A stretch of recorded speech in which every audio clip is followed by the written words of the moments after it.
bakery. A lot of people's favorite section. We just passed the cake displays and stuff. It always smells so good here. It smells very good here. Yes. One thing I wanted to show you is one thing that we make in the store is it's called our weight maintenance bread, and we've been making this for over a year.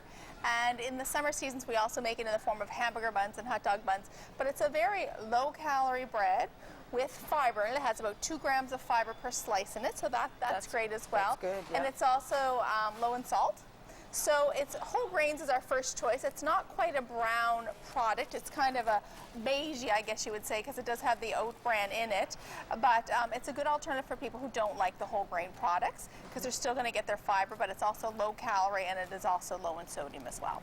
Excellent. So that's one thing that people may not be aware of. And then these are kind of neat. We started these just right here in the late fall. And they're these are called corn pops, and then there's a wheat pop that we have as well.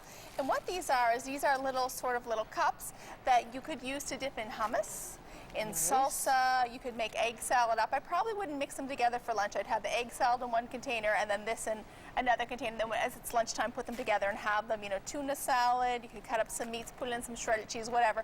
But they're only 20 calories per cup. Oh, wow. So they're very low calorie. They've got a little bit of fiber in them. They're low in sodium. So they're kind of an alternative to bread because, especially sometimes kids, by the time May comes, they're so sick and tired of sandwiches for lunch or bread that you're looking for something, an alternative for kids or also for adults as well. So this is a new product that we make here at the store.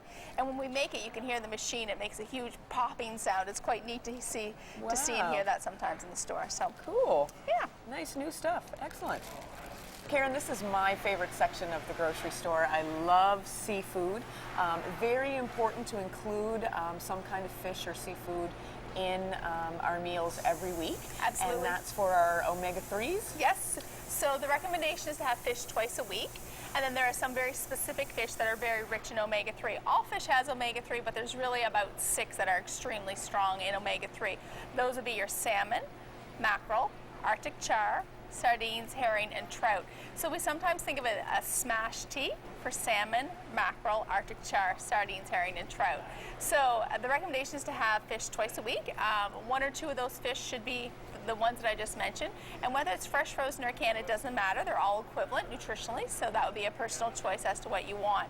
The big thing in this department and in our meat department as well is that the portion size. Absolutely. So remember our protein, which is what we're getting from our meat, fish, and poultry, should be about the size of a deck of cards. Should fill a quarter of your plate. Should be a small portion of meat, fish, or poultry. Okay. Good to know.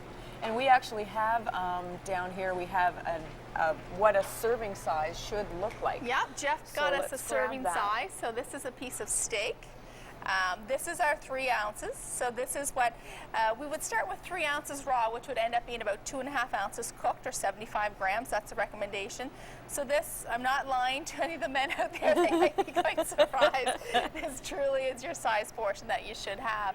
And one thing I find is customers will say sometimes, oh, it costs a lot to eat healthy. I don't think it costs a lot to eat healthy, especially if you think about this should be the size portion that you have. Absolutely, so this isn't just what you eat while you're barbecuing. This is what you put on your plate that you're going to have for your meal. And so I think if we look at our proper size portions according to Canada's Food Guide, we can eat well and we can eat very, very within our budget and stuff for sure. This meat we have is very lean. You'll see there's no marbling throughout it, so there's no white streaks of fat throughout it. There's no fat around the outside, so this will be a lean cut of meat. Yep. Absolutely, and that's what we're looking for. That's what we want. Absolutely. Lean cuts of meat. And then cooking methods. Yes. We don't want to fry it. We want to maybe bake it or roast it. Barbecuing's a great way. Put it in a crock pot this time of year is good as well. Any of those methods are good. Yep. Fantastic. A couple of different things that I like to show people in the deli section are some dips that they can use with their veggies or their crackers or their breads or whatever. So this is tzatziki, which is a yogurt cucumber dip, which is really, really great to have. It has a nice flavor. And then I have hummus. And we have lots of different hummus here in the deli section. Hummus is made with pureed chickpeas, a little oil added to it, maybe some tahini, which is a sesame paste, and then garlic, but you can also get some that are really spicy, some that are very lemony, some that are more garlicky than others, so there's lots of different varieties.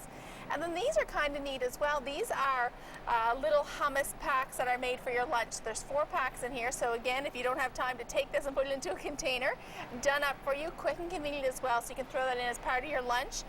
Your hummus comes because it comes from the chickpeas, it's an alternative to meat. Absolutely. So it's a way to get your protein into your daily your diet. Yep. Yeah, and not a lot of people know that, so that's No. that's good to know. Yep. Absolutely. Great. So what I want to look at here in the cheese department is obviously cheese, which goes under our milk and alternative groups. But a lot of times people don't realize that all of your cheese has its MF on it, which stands for milk fat. And ideally we're looking for a cheese that's going to have a 20% milk fat or less. So it's on all your cheese. It's on your blocks of cheese, your cheese strings that a lot of kids and adults eat, on your shredded packages of cheese and stuff as well. So a 20% milk fat or less. And customers will call quite often and say they can't find any cheese that has that, but every company, you know, every national company, our company, we all make cheese that's less than that. So there's lots of choice here in this department. Okay. You're not going to want to miss this. Stick around. We'll be right back.